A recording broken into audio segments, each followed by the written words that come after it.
to talk to you about what an organization development consultant is and what it is that organizations are trying to do. And an organization development consultant is anybody inside an organization or that's retained by an organization whose job it is to guide the organization from a current state to a better state. So current state, what could that be? It could be many things. It could be the way the jobs are described, the way the teams are working together, the way the organization works, the way a particular group is functioning together. It could be that you have new equipment or new processes for the work that are in place that are going to take the organization to a higher level of efficiency, and the OD consultant or change agent is going to help make that happen. So organization development consultants come in many varieties. They could be a homegrown variety, a set of people who have that title. They could just be managers who've got the job, who are the project leaders to get something changed from one state to a future better state.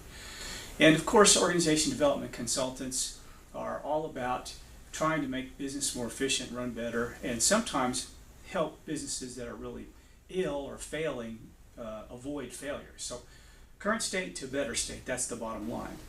So organization development practitioners, I believe, in order to be successful, need to start by answering this fundamental question.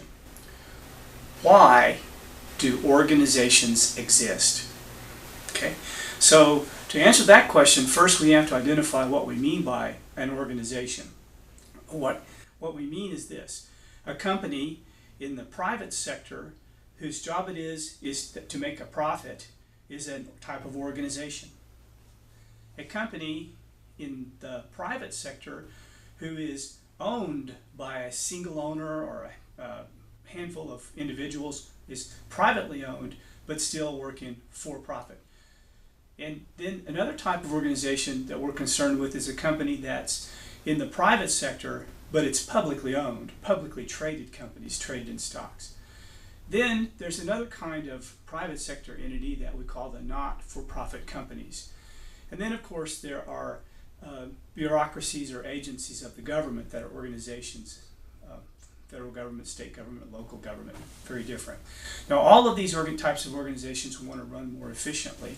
What I want to address now is a particular important concept to keep in mind when it comes to talking about private sector organizations. Okay?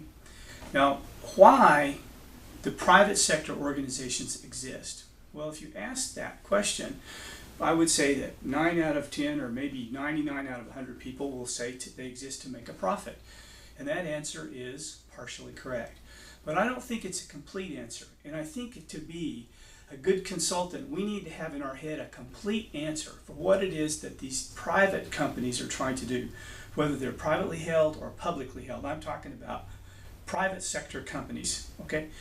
So yes, they are about making a profit. They must make a profit. If they're not profitable, they will soon cease to exist. They must be profitable. They might go a short time without being profitable, but they cannot go very long.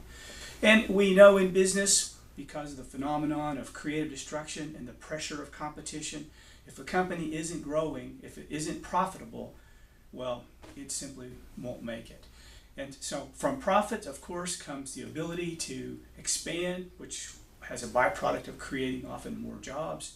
Greater profitability funds innovation. It funds all kinds of development, new equipment, new and better ways to do things. So profit is huge, don't get me wrong. But that is not the complete answer. Because in a private sector company that's selling a product or a service to consumers, that company cannot make a profit unless consumers benefit from the product or service created by those companies. Oh, so here's a company, it's company A, and it wants to make a profit. And it's competing with company B and C and D and E, and they all want to make a profit. And these companies are all looking for the best ways to make products or services at a lower cost and a greater quality than their competitors can. Meanwhile, the consumer is king. The consumer says, which one of these companies has a product or service that benefits me the most? Millions of consumers make decisions like that, serving their own best interest. In other words, when the consumer has a choice and looks at one of those private sector companies we're talking about making a product or service and says, company C, I choose you, I choose your product. What that customer is saying is, I choose your product because it gives me the best benefit. In other words, it creates something for me. It creates a benefit for me. Now, that benefit, if you're buying a product, it can't be described in dollar terms. Of course, company C that sold the product can say, well, we had X amount of revenue and we made or didn't make X amount of profit. But the buyer who buys the product will say, well, it's not a dollar profit, but it's a benefit to me. I need what you sell more than I need the money I had in my pocket. So I'm happy I benefited. I win and you win. So in other words, companies can't exist if they only think that profit, I'm going to profit, and I don't care if consumers win. A company cannot succeed that way. A company can only succeed, it can only profit if it can get the consumer to benefit. Now, in these companies, of course, you have employees. Well, employees aren't going to work for a company unless they too benefit. So when we think about why a company exists, to understand the big picture that's in the managers and leaders' heads that you'll be working with if you are involved as an OD consultant, I like to describe this phenomenon for why business exists as they exist for the purpose of creating value, of turning society's limited resources into a higher value output, and then that output benefits society, benefits consumers in a way that makes their life better, so that it creates a win-win. In fact, there's no other way that it can happen. And then, of course, employees in a successful, profitable organization also benefit because they share in part of that value creation cycle. So we create value in a company and we describe it as profit. But profit is derived from creating value in our customers or consumers. We describe that as a benefit.